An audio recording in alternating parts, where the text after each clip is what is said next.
estamos iniciando mais um Autores e Livros. Este programa que leva até você o universo de escritores e escritoras que traduzem a sua capacidade de engendração, de reflexão, de questionamento em livros. Livros, livros e mais livros. Este objeto civilizatório, este bem cultural, que vai continuar certamente convivendo com todas as novas tecnologias, tanto da escrita quanto da leitura contemporâneas. O Autores de Livros desta semana tem uma grande alegria de trazer para conversar conosco o escritor, tradutor, jornalista José Francisco Botelho. Chico ou Botelho, ou enfim, tem vários nomes, várias denominações desse personagem, desse criador literário do Rio Grande do Sul. Ele nasceu em Bagé, já é uma grande qualidade. É currículo isso. É currículo, nasceu na fronteira e tal e coisa, né? Ele, como tradutor, ele está sendo assim super reconhecido em todo o país. Ele traduziu contos da Cantuária em versos, que foi indicado ao Prêmio Jabuti de Tradução e é reconsiderada uma das melhores traduções da obra já. Traduziu Romeu e Julieta, Shakespeare, e também o Drácula. Clássicos, então, da literatura da tradição. Ele colabora em publicações, continua super interessante, a Veja, a revista Veja Colunista. O blog do Estadão também. Blog do Estadão? O blog do No Estadão. blog do Estadão também, ótimo. E matéria sai no próprio blog da Companhia das Letras. Assim, Sim, às vezes sai algum texto. Sai texto também. Já continua mestre, já é mais do que mestre em letras pela URGS. Eu sou doutorando agora. Doutorando em letras pela URGS, exato. E publicou um livro que conseguiu feito aqui nessas plagas, está na segunda edição já, que é um livro de contos, finalista do Açoriano de 2012, A Árvore que Falava Aramaico. E é com o Botelho, com o Chico, que nós vamos conversar. Bem-vindo ao nosso programa. Obrigado. Uhum. Obrigado pelo convite e pela leitura. Não, eu li, eu gosto de ler, enfim, porque eu acho que se a gente vai conversar sobre a obra, precisa tentar conhecê-la. Tu és considerado entre os nossos jovens escritores, tradutores, assim, já um jovem erudito, Botelho. O cara que traduz Shakespeare, enfim, tem coluna em grandes veículos de comunicação, enfim. E uma curiosidade que eu tenho, porque eu nasci na fronteira também, nasci em Bagé. Como é que lá de Bagé foi quase assim, uma busca pessoal já, ou um meio favorável da família, dos amigos, dos colegas, que te deu esse encaminhamento para as letras, para as humanidades, para se tornar um tradutor e um escritor? O gosto pelos livros é de família, tanto por lado de pai quanto por lado de mãe. A minha mãe era artista plástica, sempre gostou muito de ler, sempre teve livros. O meu pai também tinha uma daquelas bibliotecas borgianas, que o Borges fala da biblioteca do pai dele, né? Eu também tenho essa biblioteca do meu pai que está na minha cabeça até hoje. Eu lembro, inclusive, a ordem que os livros estavam nas estantes. A minha avó paterna era poeta, escrevia poesia a vida inteira, gostava muito, então teve sempre esse estímulo familiar. Né? Agora tem uma coisa que eu também eu gosto sempre de falar isso, porque isso é uma coisa que se ignora, né? Existia, agora já meio que se acabou, né? Mas naquela época ainda existia lá na fronteira uma tradição muito forte de poesia popular, oral. Sim, né? Oral. Sim. Oral, né? Então, realmente, eu cresci escutando poesia em galpão, assim, né? Os caras falam, às vezes o cara nem era semi-alfabetizado, mas sabia fazer versos, né? E, inclusive, eu aprendi a fazer versos com desses caras aí, né? Que contavam os versos na ponta dos dedos e tal. Então, para mim, foi sempre natural, assim, existir dentro da literatura sempre foi uma coisa natural para mim. Não sei se eu poderia ter conseguido fazer alguma outra coisa na vida, acho que não. Porque é interessante que chama a atenção, que eu tenho uma experiência também assim, da importância que tinha a literatura oral. Isso, sim. Na transmissão oral, minha mãe sabia versos, sabia ditados populares, enfim. Ela estudou até a 4ª série no Itaqui e sabia Cassimiro de Abreu. Exatamente. Que hoje não podem saber isso. Exato. E tem o caso extraordinário do Antônio Chimango, o poema que as Sim, pessoas poema sabiam de todo. cor. Sabia de cor, Quando eu era pequeno, as pessoas sabiam de cor o Antônio Chimango, né? Então, É uma tradição forte, né? É, Que sim. a oralidade, ela tem essa força de transmissão mais assim próxima, né? isso. Então, para mim sempre foi a literatura escrita sempre foi uma continuação digamos, da literatura oral, do imaginário oral, dessa transmissão oral de histórias, de saberes. Sim, sim. Né? Eu me lembro histórias de Malas Artes, então na fronteira, Isso, o Pedro Malas Artes, que é a tradição, e ditados que vem lá do Dom Quixote também, Isso. aquelas narrativas assim, né? Tem coisas que nos chegam ali na nossa região, que nos chegam da Idade Média, né? Verdade mesmo. Eu aprendi a decorar uma quadrinha em família que era do tempo do Império, saudável do Dom Pedro II. Dessa oralidade, das quadras dos populares. Enfim. Sim, inclusive existia aquele gênero de poesia popular, que, de novo, não sei se ainda existe isso, já se extinguiu, mas quando eu era pequeno existia, que era a trova, né? A trova de galpão, que era feita geralmente em redondilha maior, que era o verso de 7 sílabas, que era o verso do trovador medieval. Ibérico. Né?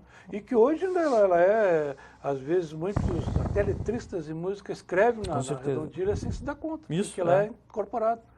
E o cordel nordestino em redondilha maior. Exatamente. Que é uma questão hoje em dia que não se fala mais, não se fala em poesia, muito menos em escandir um verso, né? O que é escandir um verso? O que é isso, né? A escansão. Bom, mas o tempo é pouco, nós temos que aproveitar, porque gostaria de explorar bastante a tua presença. Eu quero dizer aos nossos telespectadores que o tempo é pequeno para a gente poder entrar em vários detalhes da importância desse livro de contos, como eu já disse, já está na segunda edição, foi indicado aos açorianos, finalistas dos açorianos, e é um livro que, já pelo título, a árvore que falava aramaico, ele já faz assim uma provocação literária muito importante, muito significativa para o leitor, a árvore que falava aramaico. Aquela são que parece assim meio aquelas histórias das Mil e Uma Noites, o personagem é um personagem, na fronteira existem os mascates árabes, os gringos que se misturaram, existe o gaúcho, existe o crioulo, existe cigano. É um mundo, os ciganos também, que faziam nossa fantasia voar, viajar, todo mundo tinha medo de ser roubado pelos ciganos. Né? Então é muito interessante esse mundo da fronteira. E o teu livro, me permite isso, como disse o Rafael, o Jacobsen, na orelha, eu até vou dizer, ele é diversificado tanto em temática, várias temáticas, na extensão, contos curtos, contos maiores, como na técnica narrativa.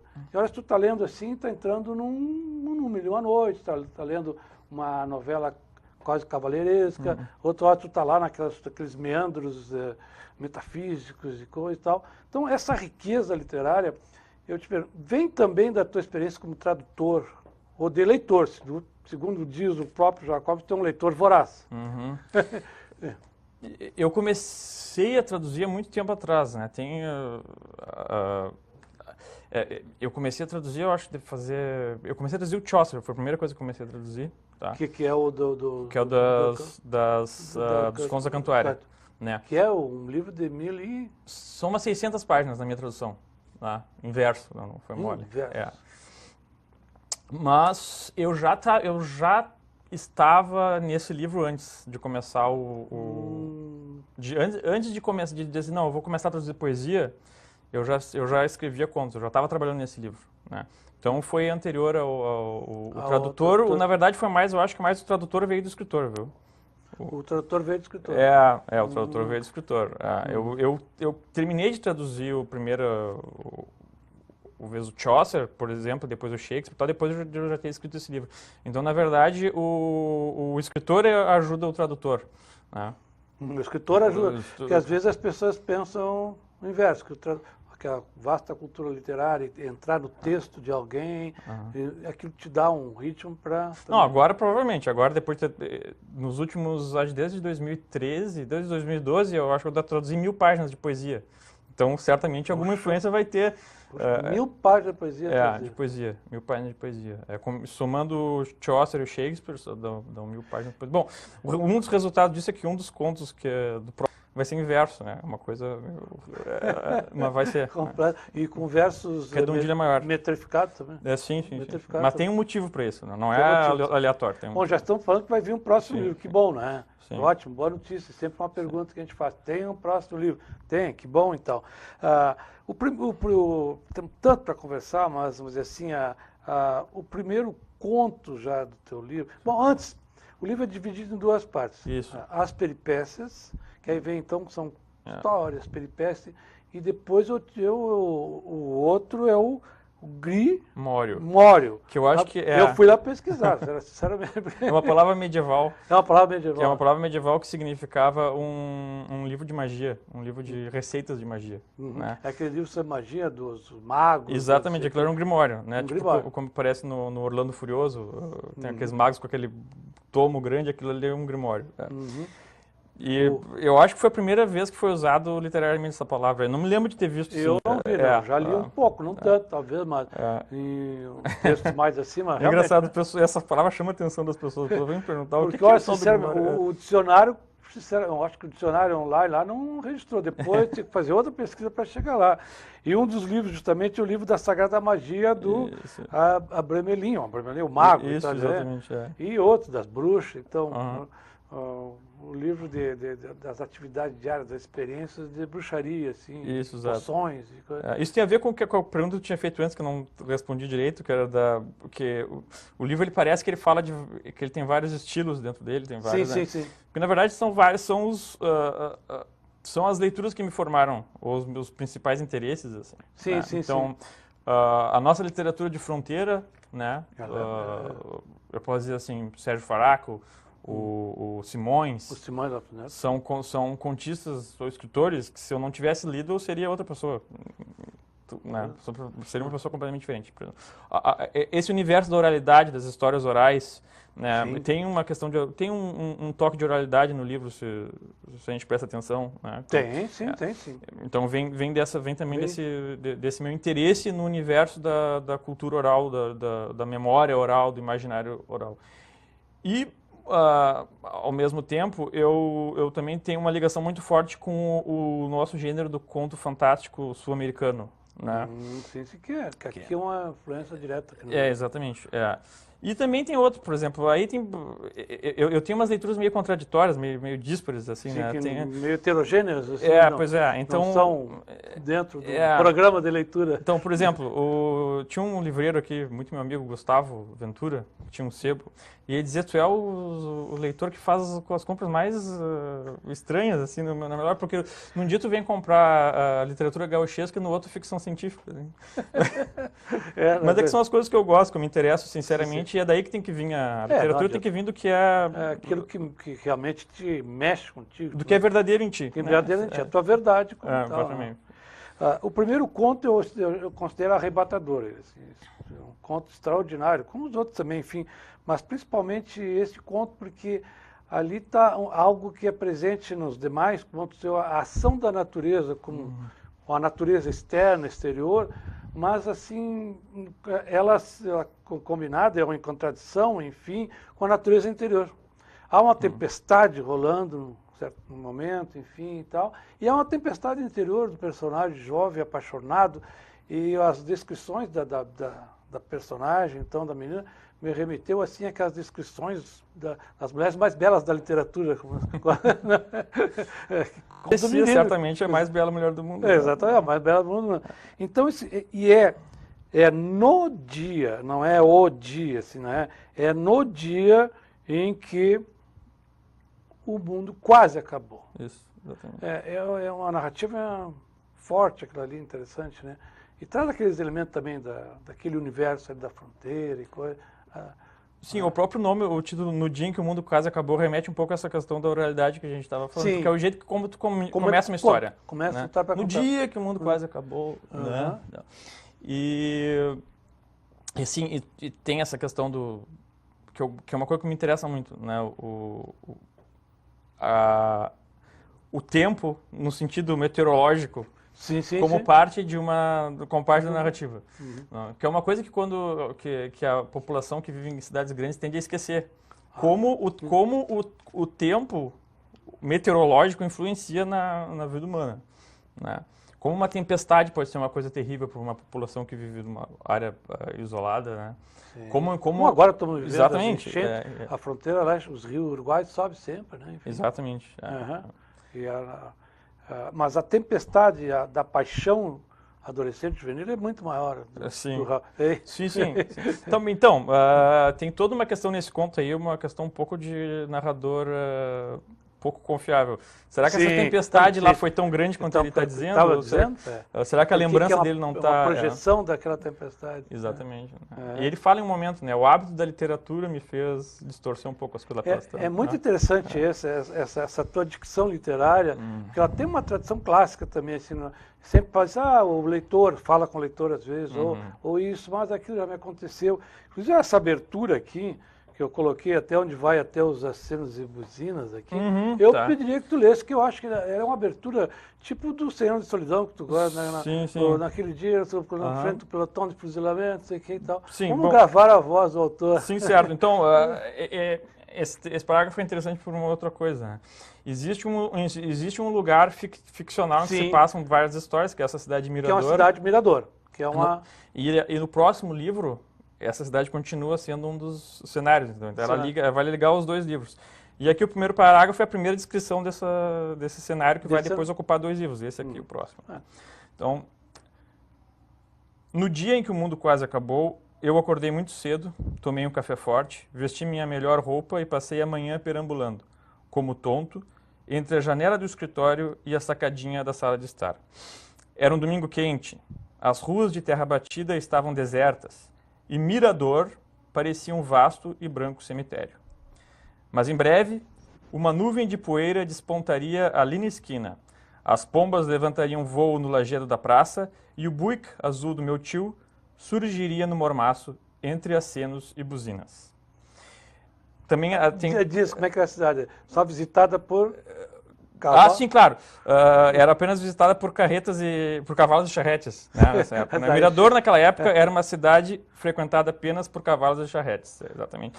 Bom, tem uma outra coisa aqui nesse parágrafo, que é, além do tempo, tanto a passagem do tempo quanto o clima, é a arquitetura. Não sei se tu notasse que eu gosto bastante da arquitetura. Muitas descrições da arquitetura, e inclusive com indicações de ângulos e fins, assim, que é uma coisa difícil para um literato. Pois é, eu gosto muito de arquitetura, então é uma coisa que me inspira também. A arquitetura é uma coisa que me inspira, por exemplo, assim, tem um conto, na verdade, todos esses contos aí, eles se inspiraram em um lugar que eu conheço. Depois eu fui e tirei fotos de cada um dos lugares. Claro, não se passa naquele lugar. Claro, mas é inspirado em cada lugar. Então, o espaço, para mim, é muito importante.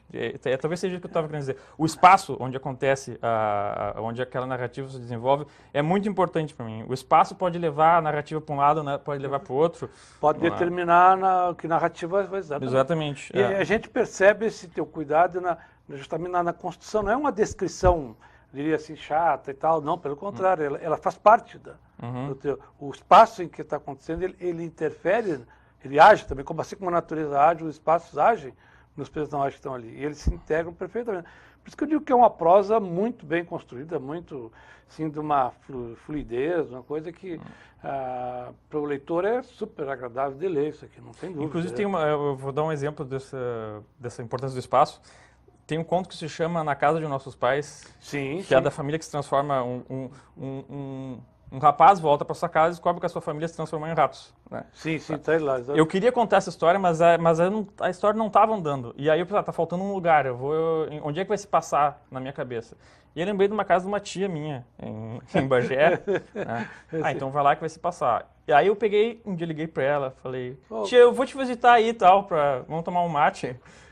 E aí eu fui tomar um mate e fiquei olhando o que tinha na volta da sala, o que tinha no vestíbulo. E aí eu descobri que tinha um carrilhão, aqueles relógios de carrilhão, sabe? E aí eu falei, é isso que faltava na história, faltava um carrilhão. Aí eu coloquei o carrilhão na história e a história toda se montou e foi. Né? Então...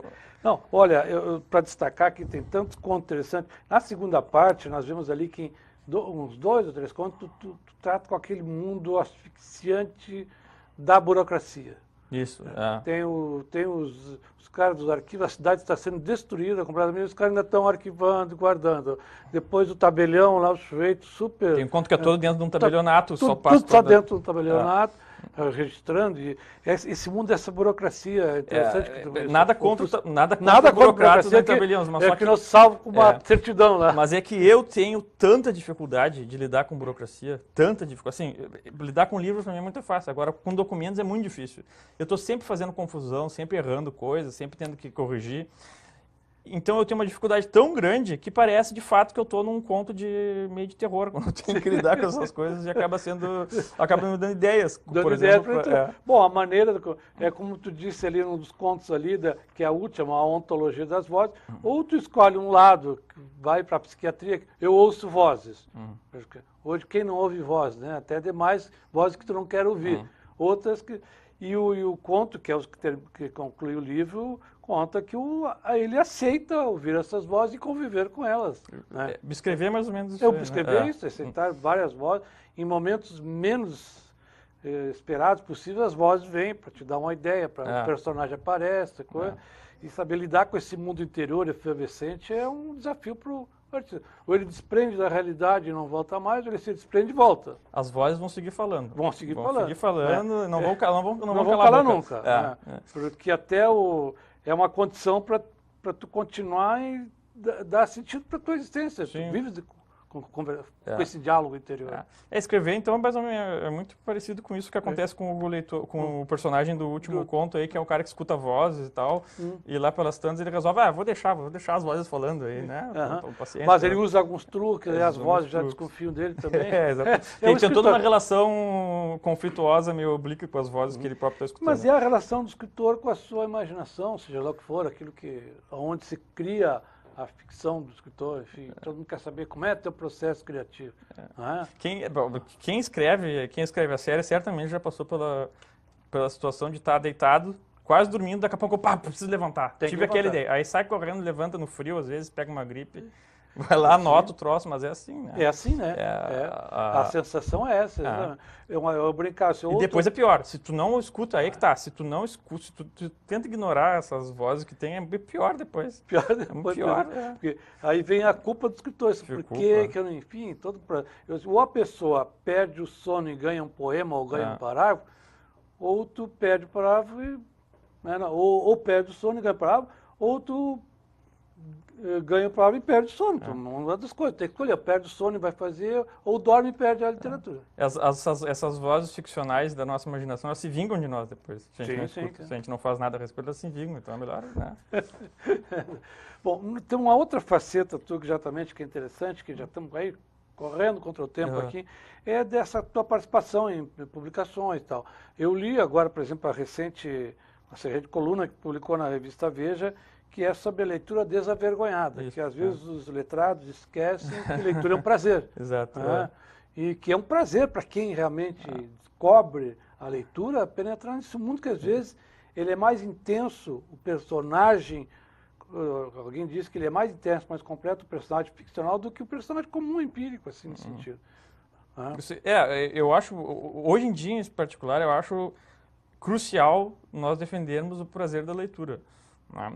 Porque a leitura tem várias funções, tem instrução, esclarecimento, e uma delas é o prazer da leitura, que é uma coisa que nós temos que passar isso para as próximas gerações. Né? É porque é um prazer que te transforma, né? É um prazer que vai fazer falta depois. Né? É um tipo de introspecção que tu não tens de outra forma. Né?